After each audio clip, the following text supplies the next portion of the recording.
warahmatullahi wabarakatuh. Waalaikumsalam. Selamat sore Bapak Ibu rekan-rekan media yang kami hormati. Pada kesempatan ini kami dari Gusko Nutrition Tbk akan menyampaikan paparan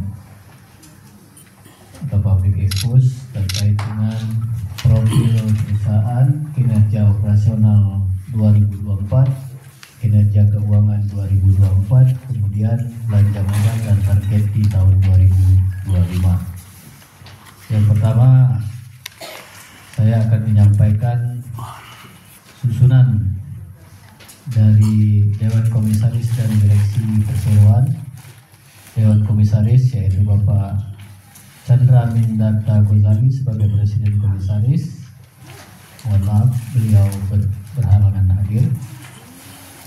Kemudian Komisaris Bapak Dr. Haryanto. Kemudian Komisaris Independen Pak Yazid. Untuk direksi Bapak Krishna Dewantara Ghazali sebagai Presiden Direktur. Kemudian Bapak Andrew Michael Vincent sebagai Direktur Perkebunan dan Teknik. Kemudian saya sendiri Jamal Mahaki, Direktur Umum dan Personalia. Dan terakhir Direktur Keuangan, Pajak dan Akuntansi Bapak Marvin Habib Wibisono. Saya lanjutkan, ada beberapa kejadian penting dari awal perseroan sampai dengan tahun buku 2024 sebagaimana disampaikan di slide di depan di layar. Dan 2 tahun terakhir kami sampaikan tahun 2023 PT Surya Bumi Agrolanggeng melakukan penyertaan saham ke PT Sinar Karya Mandiri di Ketapang, Kalimantan Barat. Kemudian pada tahun 2024 pengesahan akuisisi PT Surya Bumi Agrolanggeng ke PT Sinar Karya Mandiri.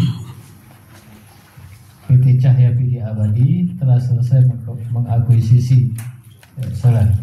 telah selesai mengikuti audit ISPO tahap 1 yang menjadi mandat dari pemerintah Indonesia. Kemudian yang kejadian penting lainnya di 2024 PT Sinar Karya Mandiri telah mendapatkan sertifikat ISPO per 23 Agustus di 2024. Adapun struktur perseroan per 31 Desember 2024, perseroan kemudian ada anak perusahaan di bawahnya, ada penempatan, ada di PT Cahya Pidi Abadi 99,5%, kemudian Surya Bumi Agrolanggeng ada 99,5%, dan di bawahnya juga ada PT Sinar Karya Mandiri 99,9%. Yang berikutnya ada PT Telaga Sari Persada dengan kepemilikan saham 99,9%. Yang berikutnya ada PT Bumi Mas Indosawit 99,5%, dan di bawahnya ada anak usaha lagi PT Pemdas Agro Citra Buana sebesar 71%. Yang berikutnya ada Palmas Jatra dengan kepemilikan 99,9%, dan ada PT Mulia Agro Persada 99,9%. Selanjutnya terkait dengan perkebunan, progres areal penanaman tahun dan seterusnya akan disampaikan oleh Direktur atas nama Pak Vincent. Silakan. Baik, terima kasih Pak Jamal. Izin ya, saya berdiri ya. Ya. Boleh. Maaflah teman-teman. Gak apa-apa. Kursi ya. Siap. Kalau ada yang mau ini. Terlalu panas ya. Nih Adi ke depan di. Ya, siap. Lanjut. Siap. Selamat ketemu lagi. Ya. Tahun lalu ketemu lagi, kacamatanya masih sama ya. Ya, Saya siap. masih ingat. Dan jauh di mata. Baiklah. Assalamualaikum warahmatullahi wabarakatuh. Waalaikumsalam. Semangat sore semuanya. Sore. Alhamdulillah mulai bangkit. Cerita gembira ya. Kalau kita lihat di sini kan sudah ikuti sebagian teman-teman kan saya tahu sudah kenal lama kan. masa 10 tahun lalu sebenarnya kan, dari 2015, 2016 kita udah pada puncaknya kan. Ada kan luas tertanam pada saat itu udah 40 ribuan hektar, alhamdulillah. Namun kita masuk ke berat di keuangan, berat di cash flow. Banyak sekali tanaman baru menghasilkan dan masih butuh pendanaan yang besar. Jadi pada masa-masa itu seperti kita ceritakan sebelum-sebelumnya kan, kita sempat lepas 2 perusahaan. Satu di Kalimantan, di Kubur Raya, satu di Sumsel. Jadi turun kembali, balik lagi ke hampir balik setengah dari asal, balik ke 12.000 hektar. Dan itu kita jalan di 12-13 ribu hektar sudah 6 tahun kan, 7 tahun disitulah kita berputar. Namun alhamdulillah 2024 bisa mulai kita akuisisi lagi perusahaan yang baru bagi kita. Sinar Karya Mandiri di Ketapang, dari Kalimantan Barat, Kalimantan Barat, turun dari Pontianak kan. Dan itu bukan baru, itu brownfield ya istilahnya kan, sudah dari HGU 9.000-an, 9.600 sudah tertanam sekitar 3.000-an. Jadi masih bisa peluasan kita. Jadi itu mulai grafiknya mulai naik lagi. Insya Allah ini awal dari kita berkembang, tapi tetap kita berkembang dengan sifatnya perhati-hatian ya, sesuai kemampuan dan kekuatan. Oke, lanjut kita. Jadi ini tambahan. Dapat pointer nggak tadi? Nggak dapat. Oke. Di sinilah. Tahu kan Kalimantan Barat itu di mana itu? Itu yang Sinar Karya Mandiri tambahan. Jadi tadi yang disebutkan oleh Pak Jamal kan yang Kalimantan Barat 3.160 itu Sinar Karya Mandiri. Kemudian yang Kalimantan Tengah TSP dari Telaga Sari Pesada. Kemudian dan di Sumsel ada 3 kita, ada Cahaya Widi Abadi, ada Pemdas, ada Surya Bumi Agrolanggang. Nah, pabrik itu juga di Sumatera Selatan, di Kabupaten Muara Enim Pali kita. Oke, lanjut. Pemecahan tanaman tadi yang disebut tadi, kita ada tertanam, kemudian ya sekitar 15.500-600 lah ya, sudah tertanam. Dan itu ada pecahan lagi yang TBM atau tanaman belum menghasilkan, itu sekitar 1.600-an hektar. Nah ini bertahap, ada tambahan, ada juga yang pindah setelah 3 tahun di TBM, dia pindah ke TM, tanaman menghasilkan. Namun di situ kita juga setiap tahun ada tambahan, karena kita lagi lakukan peremajaan atau replanting kebun di Sumatera Selatan. Terima kasih, tambah canggih kita. Inilah TBM ini. Ini yang TM. So ini kita pecahin lagi yang bagian TM ini. Ini ada usia-usianya. Nah, ada yang apa tulisan itu? Muda. Tanaman muda nih. Tapi dia sekitar 8%. Ini masih butuh dukungan keuangan. Ini produksinya belum meningkat, dalam tahap meningkat. Nah, kemudian yang dewasa atau remaja ini sudah 35%. Ini yang produksinya nih. Ini yang produksinya kuat. 34.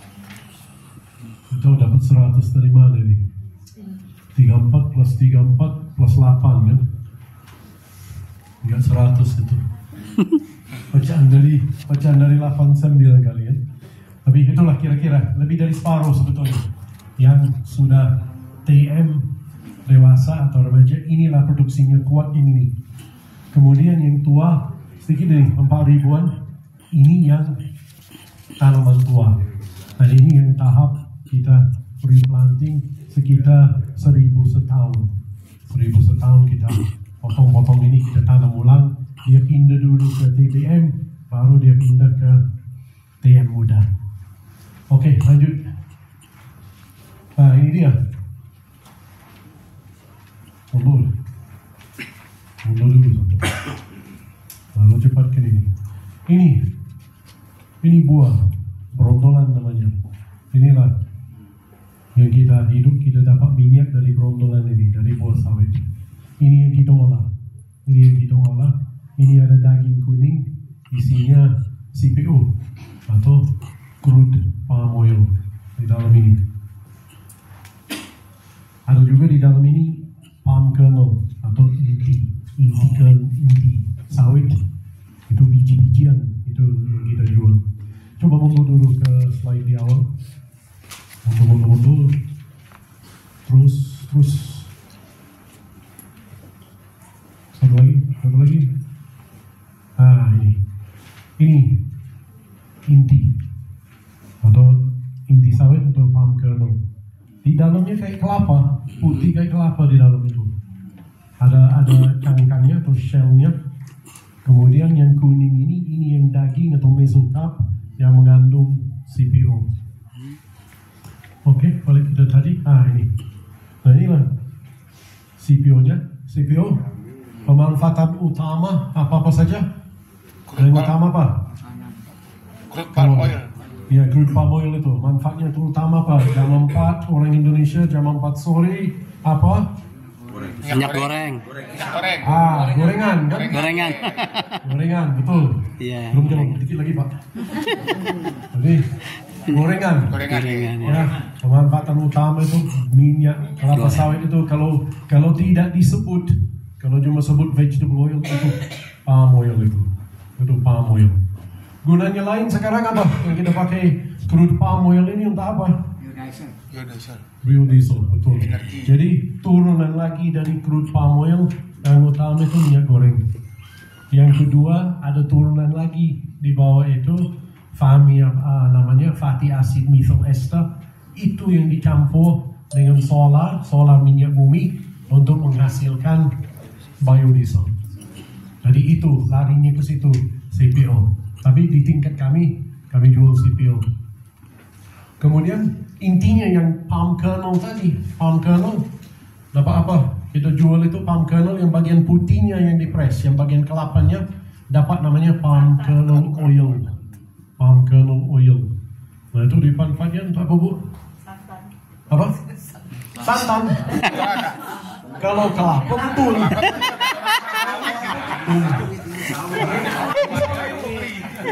Kelapa sawit memang. Kelapa sawit. Kenapa apa dipakai ini? Ini palm kernel oil. Manfaatnya apa? Diesel. Kosmetik. Alat kosmetik. Betul. Kosmetik kan. Ada yang hadiah tahun lalu berarti kan? Iya, kosmetik. Masih ingat? Sabun kecantikan. Yang sudah mandi hari ini siapa? Saya ada mandi. Sabun kan ada yang palm olive. Palm sama minyak zaitun kan? Zaitun ya. Apalah sabun palm olive kan? Lipstick ya, kosmetik. Kenapa lipstick itu stick? Kenapa itu lengket? Karena ada itunya. Palm kernel oil. Coklat. Siapa yang manis di sini? Saya. Agus kodok ya. Manis. Coklat kita di tropis ini kalau nggak masuk kulkas apa? Beku. Meleleh. Kita masuk kulkas, dia keras. Tapi ada kulitnya agak putih-putihan itu kan? Putih-putihan itu apa? Kernel. Itu yang buat coklat kita di sini masih keras. Kalau bawa coklat dari Inggris, cair semua itu. Karena nggak ada campuran kernel. Jadi coklat di tropics itu keras karena ada palm kernel oil di dalamnya. Kosmetik ya, lengket-lengketnya kenapa dia bisa lengket ya? Karena palm kernel oilnya dicampur itu. Barang berguna. Oke, kita sudah buka cabung ya kuliah singkat ini. Produksi inti. Inilah ide hidup dari sawit ini. TBS, tandan buah segar ya, atau FFB, fresh fruit bunch ya bahasa Inggrisnya kan. Jadi ini peningkatan sudah 1, 2, 3, 4, 5 tahun berturut-turut kan kita alami peningkatan walau sedikit tapi alhamdulillah naik terus. Terbantu juga 2004 2024 sumbangan dari Sina Karya Mandiri di Kalimantan Barat. Oke, lanjut. Nah, kita proses semua nih. Tapi proses ini di pabrik. Nah, buah ini asalnya dari mana? Kita ada 3 sumbernya. Satu dari kebun kita sendiri, atau namanya inti. Ini. Kemudian plasma. Kita jalan program kemitraan dengan petani setempat, dengan masyarakat setempat kita jalankan program plasma. Kemudian juga pihak ketiga. Ya, petani-petani kecil, perusahaan-perusahaan kecil yang tidak punya pabrik, kita beli TBS. Jadi tiga sumber TBS ini kita olah di pabrik. Oke, lanjut. Nah, ini dari situ kita produksi 2 produk tadi, yang crude palm oil dan palm kernel. Ini 2 produk yang kita produksi. Nah, kita bisa lihat produksinya relatif stabil, namun turun sedikit di 2024. Kita lihat juga dari rendaman atau extraction ini, level extractionnya menurun sedikit dibanding dengan tahun sebelumnya. Sempat stabil kemudian turun di 2024. Nah, kita sedang lihat apa penyebabnya. Jadi, salah satu kan kemarau. Kalau ingat 2024 kan dan 2023 bulan-bulan kering kan cukup panjang, terutama 2023, dan itu kan berdampak pada tahun berikutnya. Jadi kita lihat dari efek kemarau terutama yang menekan ketebalan daging mesocarp, dan itu juga berdampak ke rendaman. Jadi itu kita harap ya, cuacanya membaik terus. Jadi pecahan antara kemarau dengan musim hujan tidak sejelas dulu kan. Kita lihat ya perubahan ya, climate change kan namanya. Kita lihat perubahan ini yang mana ya, mungkin ingat yang sudah mulai ada putih-putih sedikit kan.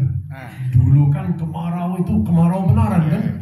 Musim hujan benaran. Nah, sekarang bingung cuaca. Kemarau hujan. Kadang-kadang musim kemarau malah masih hujan. Iya. Musim hujan bakal kering. Sumatera masih hujan, Jawanya kering. Kalimantan kering jika ada banjir. Udah jelas lagi kan cuacanya itu. Dan itu dampaknya ke ini, tentunya climate atau cuaca itu sangat besar dampak terhadap produksi kita di kebun. Dan itu bagaimana datangnya musim panas, musim kering itu semua ada efeknya atau dampak terhadap produktivitas kita dan tentunya produksi dan jumlah minyak yang kita bisa menghasilkan.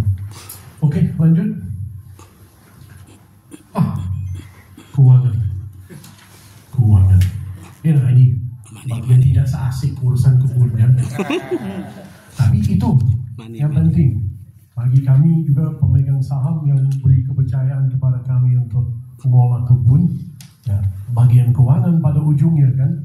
Dan hari ini juga dapat kita memperkenalkan yang sebelumnya kan belum pernah kenal, namun tadinya pada rapat umum pemegang saham salah satu agenda adalah penggantian pengurus dan terutama direktur finance, accounting dan perpajakan. Pengurus sebelumnya mengundurkan diri dan hari ini ditetapkan dan diangkatkan Bapak Marvin Herbert Wibosono sebagai Direktur Finance, Keuangan, Accounting dan Pajak. Jadi inilah beliau. Tapi kalau belum kenal maka belum sayang. Jadi bagian keuangan tepat banget ya, beliau yang menyampaikan hasil pada keuangan pada tahun 2024. Silakan Pak Herbert. Mau ke sini? Sana? Di sini saja Pak. Oke, terima kasih ya perhatiannya. Ya, nanti kita lanjut yang kami jawab. Terima kasih Pak Vincent. Oke, kita lanjut ke bagian keuangan ya. Jadi seperti yang tadi sudah dijelaskan oleh Pak Vincent, di mana produknya kita ada 2, yaitu CPO dan palm kernel. Ini adalah yang kita jual. Tapi ada juga TBS juga kita jual, gitu ya. Jadi di tahun 2024 2023 dibandingkan ke 2024. Penjualan kita punya CPO itu agak menurun dari total 59.000 ton di 2023 menjadi 45.000 ton di tahun 2024. Nah, sedangkan untuk palm kernel kita juga agak sedikit turun dari 11.000 menjadi 9.000 ton. Kenaikan seperti yang tadi Pak Vincent juga sudah sedikit kasih latar belakang ya. Di tahun 2024 kita ada melakukan akuisisi di PT Sinar Karya Mandiri SKM. Oleh karena itu di tahun 2024 bisa dilihat bahwa penjualan dari kita punya TBS itu naik banyak, yang tadinya dari 10.000 ton di tahun 2023 menjadi 49.000 di tahun 2024.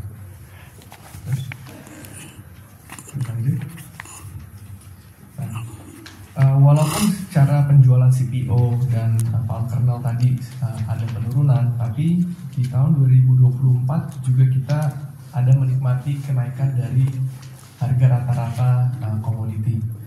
Ya, kalau misalnya dilihat dari tahun 2023, harga CPO naik dari sekitar 11.100 menjadi 13.100. Palm kernel dari 5.400 menjadi 8.700, dan TBS dari 2.300 menjadi 2.800. Ya. Oke. Selanjutnya,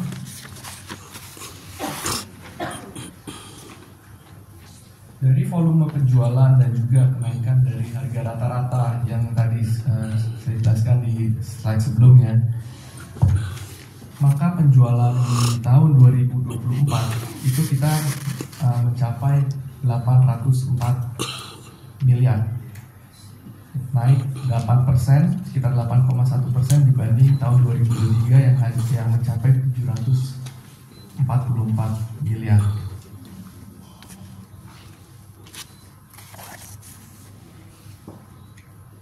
Untuk beban pokok penjualan di 2023 kita mencatat beban sebesar 650 miliar, dan di 2024 ada sedikit penurunan menjadi 641 miliar. Jadi kita ada pengurangan sebesar 1,48%. Oleh karena itu laba kotor kita naik dari sebelumnya 93 miliar di tahun 2023 menjadi 163 miliar di tahun 2024, atau ada kenaikan laba kotor sebanyak 74%. Setelah dikurangi pendapatan lain-lain atau beban operasional, beban keuangan, dan beban pajak, di tahun 2023 laba kami berjalan mencapai 2,3 miliar, sedangkan di tahun 2024 mencapai 62,4 miliar. Di tahun 2024 kita banyak dibantu juga dengan kenaikan harga komoditi tadi ya.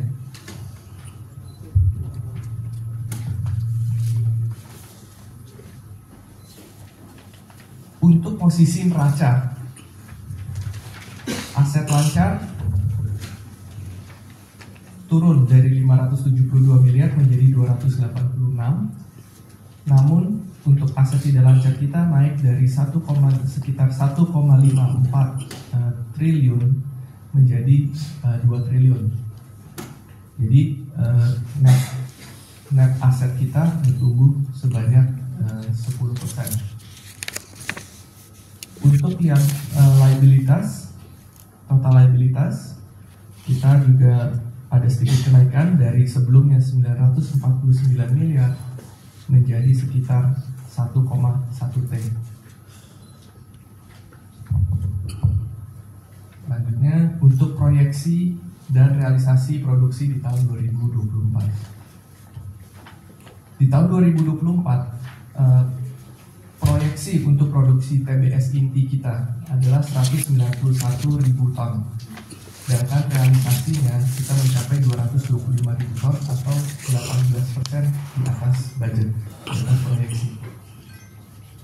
TBS plasma dan pihak ketiga ditargetkan 35.500, realisasi 31.200 atau 88%. TBS diproses target 215.000 ton, pencapaian 206.000 ton atau pencapaian sebanyak 96%. Dan untuk produksi CPO dari proyeksi sebesar 50.500 dicapai realisasi sebanyak 43.900 atau 87%. Dan terakhir untuk pump kernel proyeksi 9.600 ton,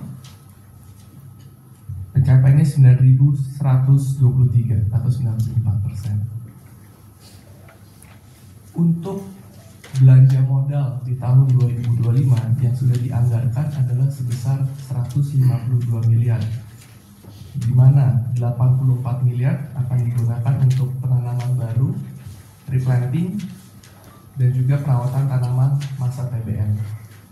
Sisanya sebesar 68 miliar akan diinvestasikan untuk pembelian aset tetap.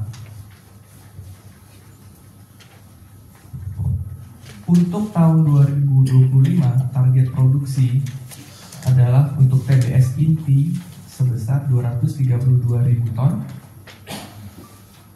di mana per Q1 2025 kita sudah mencapai 22% atau 51.900. Untuk TBS plasma dan pihak ketiga kita proyeksikan untuk tahun 2025 sebanyak 28.200. Dan di Q1 sudah mencapai 4.800 untuk 17%. TBS diproses proyeksi sebesar 200.000, realisasi mencapai 44.900, 22%. Produksi CPO target 47.000, realisasi 9.800. Dan yang terakhir pump kernel target 9.200, di Q1 sudah mencapai 2.100 atau sebesar 24%. Demikian pemaparan dari sisi keuangan. Terima kasih. Terima kasih Pak Robert. Tadi juga sudah didahului oleh Pak Vincent untuk ini.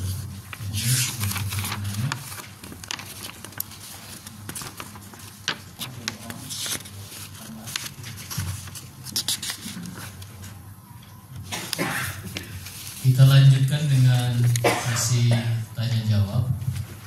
Untuk sesi pertama ini kami batasi dulu untuk 3 penanya, dan masing penanya kalau bisa maksimal 2 pertanyaan saja dulu.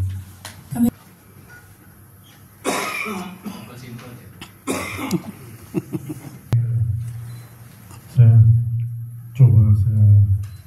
jawab. Nanti tolong dilengkapi Pak Albert. Coba pindah ke struktur dulu ya. Kita acakkan dulu ya. Setelah ini terkait dengan akuisisi Sinar Karya Mandiri tadi, itu kita lakukan melalui pernyataan dari entitas Surya Bumi Agulangga. Jadi kita bisa lihat di situ presentasinya masing-masing itu kan. Ya, saya bilang tidak akuisisi 99,9% Sinar Karya Mandiri melalui PT Surya Bumi Agulangga, di mana juga Gosku pemiliknya 99,5%. Jadi sudah ambil secara keseluruhan sepenuhnya ambilnya. Nilainya nanti Pak Herbert dibantunya. Alamat penjualan nanti juga bisa dari Pak Herbert. Mungkin terkait dengan CSR atau Corporate Social Responsibility, ini bantunya kita ada 4 alamatnya atau 4 kelompok atau 4 bidang yang kita utamakan. Yang pertama itu kan bidang pendidikan. Jadi kita lakukan dukungan tambahan honor, fasilitas, dan kebutuhan di sekolah-sekolahnya yang letak di dalam wilayah Ring 1 Seroan. Jadi 1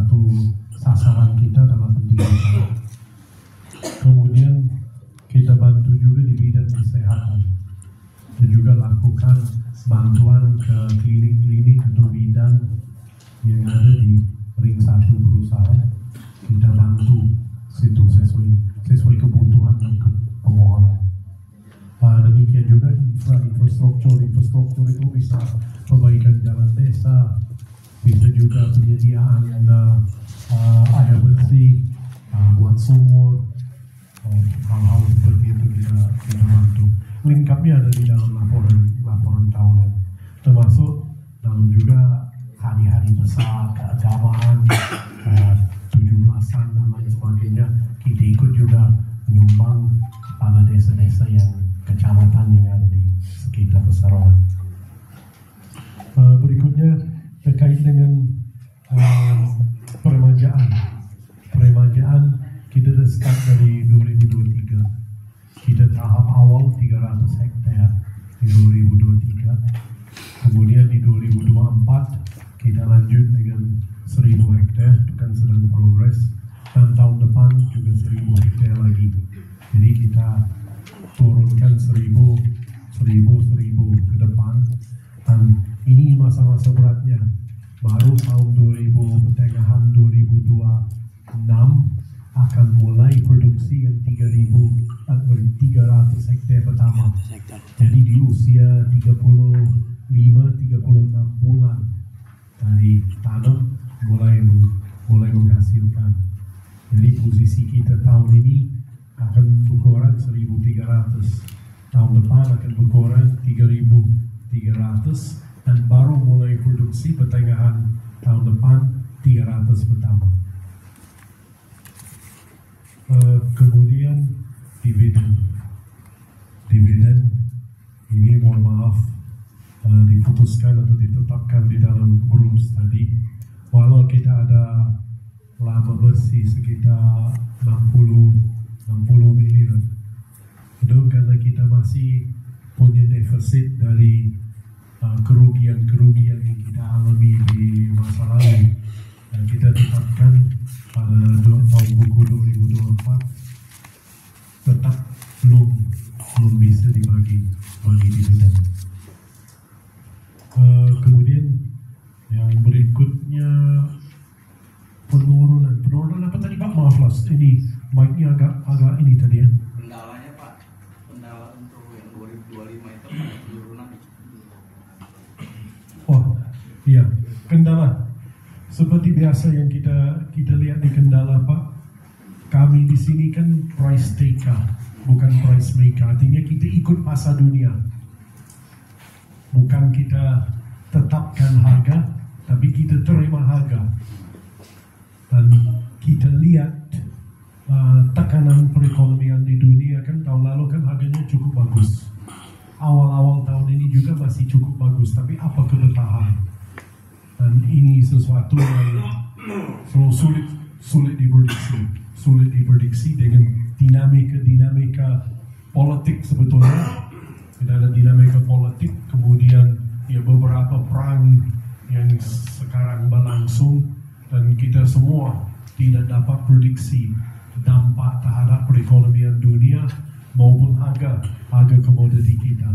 Tetap boleh kita harap, tetap boleh kita doa.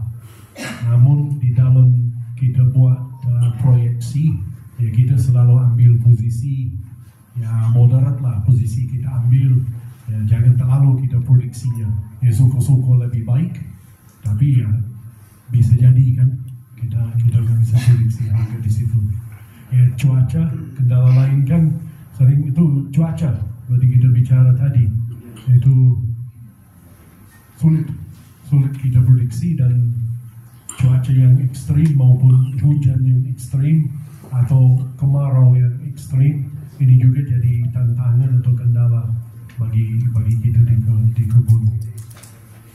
Kemudian satu lagi kebijakan pemerintah kadang-kadang terkait dengan perpajakan impor maupun perpajakan ekspor. Ini juga kadang-kadang jadi kendala atau tantangan bagi kita, terutama misalnya kalau ada pajak ekspor CPO, harga bisa jadi tertekan untuk mitigasi pajak. Sama juga beberapa barang yang import seperti bahan baku pupuk misalnya, ini juga bisa berdampak pada harga pupuk. Dan ini berubah sewaktu-waktu sesuai kebijakan dan penetapan peraturan perpajakan dari pemerintah. Jadi seperti itu yang peluang jadi kendala kan, peluang jadi kendala. Pak Herbert, penjualan pembeli gitu. Terima kasih Pak Vincent. Semuanya udah dijawab Pak Vincent sebenarnya. Untuk penjualan kita saat ini 100% jual di pasar domestik ya. Kita tidak ada yang diekspor. Dan tadi ada satu pertanyaan tentang perang tarif, efeknya dan dampak mitigasi juga tadi mungkin sebagian besar sudah disinggung juga oleh Pak Vincent. Basically dari perang tarif ini kalau secara langsung kita nggak ada, tapi tentu saja perang tarif ini ada mempengaruhi harga CPO dunia juga, di mana kita Vincent tadi bilang kita adalah price taker ya. Jadi untuk kita memitigasi hal-hal ini kita sadar kalau memang kita adalah bisnis kita itu adalah di bisnis komoditi ya, jadi emang kita harus melakukan langkah-langkah yang untuk tetap supaya perusahaan tetap langsung dengan baik lah. Yang salah satunya strategi kita itu adalah dengan cara mengakuisisi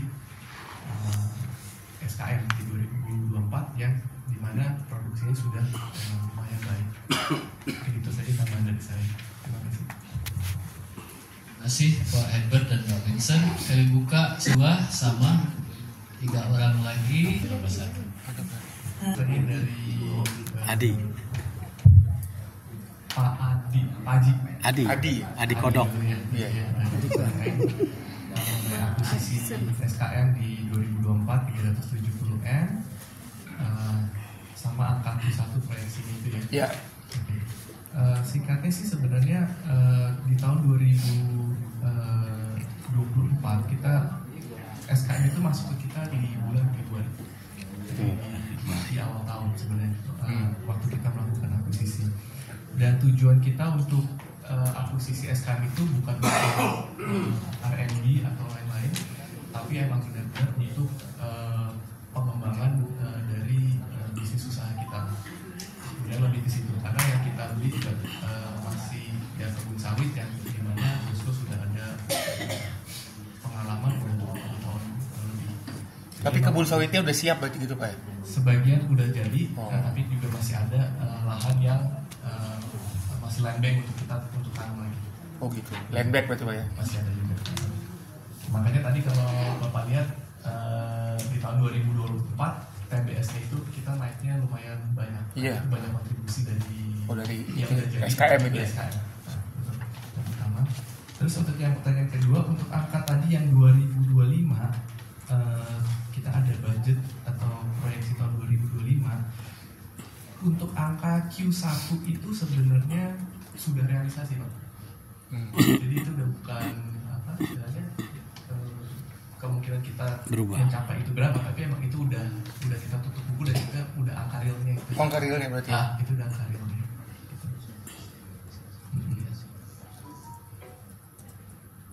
Gitu ya mungkin ya. Iya, masih Pak. Untuk Pak Ferdinand, Pak saya nggak terlalu bisa Nah, izin darurat berarti. Darurat adik-adik ini. Saya dengar Axis Sritex ini kan udah bergulir tahun lalu. Itu kita berprinsip semuanya terbuka gitu ya. Malah terbuka itu adalah salah satu prinsipal kita di dalam. Jadi kita terbuka terhadap internal maupun eksternal juga. Jadinya kalau misalnya untuk terkait laporan keuangan segala macam kita juga transparan, kita ada auditor di audit dan itu adalah hasil yang dipaparkan ke publik. Mungkin itu aja untuk Pak Ferdinand. Sorry saya nggak bisa jawab lebih banyak karena nggak tahu apa yang terjadi di Ferdinand tadi mungkin kayaknya di sana Sritex ada. Tambah posisi sedikit kalau lihat Sedangkan di Gosko dan pada umum di Sawit kan semester 1 iya, Pak. tidak setinggi semester 2. Jadi kita biasanya kan 45% di semester 1, 55% di semester 2. Nah, kalau saya biasa lihat dari sini kan udah mendekat ke seperempat ini. Artinya masih sesuai target. Artinya kita harap tidak akan begitu deviasi dari yang kita proyeksi tahun ini. Insya Allah sesuai target lah maksudnya. Ibu tadi yang bagaimana induk dan entitasnya ya, bagaimana kita manage dengan kita punya jaringan seperti ini. Pertama struktur. Setiap perusahaan punya direksi, punya staff, punya karyawan di semua bidang. Jadi setiap perusahaan itu perusahaan mandiri. Namun bagaimana ini bisa jalan searah? Ini jalan searah karena SOP kita terapkan dari pusat. Jadi kita punya SOP dari pusat, kemudian semua kebijakan utama atau policy terhadap entitas semua ini dari induk. Kemudian bagaimana dalam pelaksanaan, kita punya komite audit ada, kita juga ada tim internal audit, kita juga ada tim pengawas, perpanjangan tangan direksi yang kunjung ke kebun. Jadi setiap bulan ada tim agronomi yang turun ke kebun untuk lihat dari sisi agronomi. Tim keuangan turun, tim pajak juga turun, pembelian juga, walaupun setiap entitas punya bagian pembelian, tetap kebijakan, keputusan tetap kita sesuai SOP, kan ada SOP batas-batas wewenangnya, semua dikontrol atau dimonitor dari induknya. Jadi dengan kita lakukan struktur, artinya kita sudah ada ketentuan atau penetapan atau aturan. Kemudian tidak cukup dari kita ada aturan, tetap harus ada checking atau pemeriksaan atau monitoring supaya pelaksanaan sesuai ketentuan.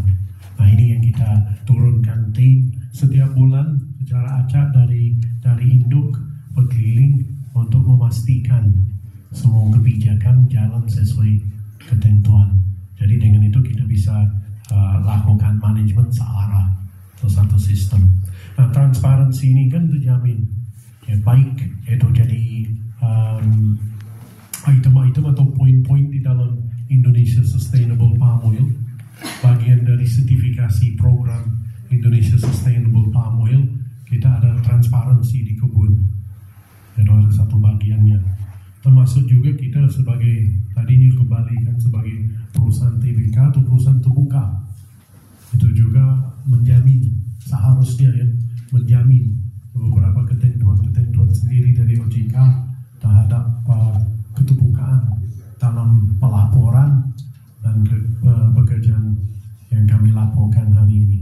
Dan itu ya diperiksa juga, tidak sendirian kita, beberapa pemeriksa termasuk dari auditor independen, dari komisaris sendiri yang periksa perkembangan kita, dan tentunya laporan itu ke OJK setiap 4 bulan sekali kan, triwulan sudah kita kotoran, dan setiap 3 bulan sekali sudah kita laporkan juga pengembangan keuangan terutama kepada OJK.